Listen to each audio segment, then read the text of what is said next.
So right now is our 62nd annual Booyah, and a lot of people just compliment us on the taste of our Booyah compared to others. Got here at 9:30 this morning to help stir and get to prep the kettles, get ready for serving. About 10:30 we started serving the people that were walking up on the outside. We have 5 kettles this year, and I think the first kettle went probably in about the first half hour. The Booyah is a mix of water, meat. It's chicken, turkey, oxtail, and then they sent us some nice looking steaks this year also. And then vegetables, potatoes, tomatoes, and then our mix of spices that go into our Cajun blend. Enjoy yourself, have a good time, and don't forget Booyah by the Bowl inside the fire hall.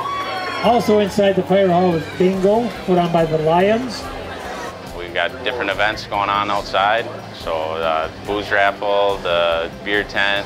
New this year is silent auctions. We have our $1 raffle tickets and much more.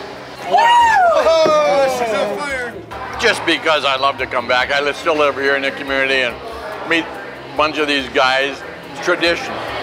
We've always had it usually the second Sunday in July since the beginning.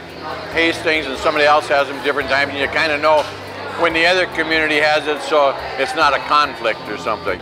You do it one afternoon a year, you kind of tough through it. It's good for you to sweat. Keeps you going. Got a lot of good help back here when everybody pitches in. As long as we can sit down and rest once in a while, it's good. We put 6 months of work getting this event going, but to see everybody come out, the smiling faces, and have all the community here, I mean, that's what we're here for, the fire department, to serve our community. So this is a great event to show them that we're doing that too.